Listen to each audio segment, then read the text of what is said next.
Je m'appelle Philippe Foreau, je suis enseignant à l'Université Jean Jaurès en histoire et également à l'Institut catholique et au séminaire Saint-Cyprien où j'enseigne l'histoire du christianisme. Et je suis diacre dans le diocèse de Toulouse. Et je voudrais prendre 2 minutes pour vous parler pandémie. Alors nous sommes actuellement en pandémie du coronavirus, mais je voudrais revenir en arrière. Je voudrais vous parler de la grande peste qui avait frappé Venise en 1630-1631. À vrai dire, cette peste avait commencé en Lombardie et elle avait été amenée à Venise sans doute par une délégation de Mantoue qui, malgré une mise en quarantaine, avait provoqué le début de l'épidémie à Venise en juillet 1630. Et cette peste frappe dur la Sérénissime puisqu'elle concerne à peu près 40 000 morts. Évidemment, les autorités sont extrêmement inquiètes.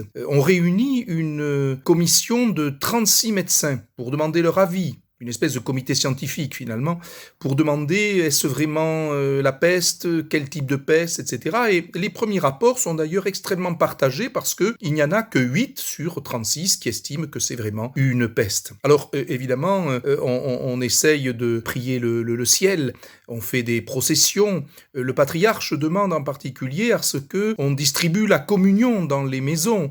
Beaucoup d'églises n'ont plus d'Eucharistie et au demeurant, le patriarche décide même de donner l'absolution à tous ceux qui mourront sans avoir eu le temps de se confesser. Alors ensuite, évidemment, cette peste va se terminer, mais elle va se terminer assez tard, puisqu'elle ne se termine qu'au mois de novembre 1631. Et entre-temps, le doge Contarini avait fait un vœu. Il avait effectivement demandé à ce que l'on fasse à la fin de la peste une grande église à la Madonna della Salute. Et ce qui fait que pour ceux qui connaissent Venise, eh bien, cette grande église superbe au bout du Grand Canal, avec ce dôme qui domine l'extrémité du Grand Canal, eh bien, est due à la peste. Commencée en 1631, elle ne fut terminée qu'après un demi-siècle de travail. Voilà, nous, chrétiens d'aujourd'hui, je ne pense pas qu'on se lance dans une énorme construction de ce type, mais au moins nous aurons la joie, une fois que la pandémie sera terminée, de nous retrouver et de refaire vivre ces communautés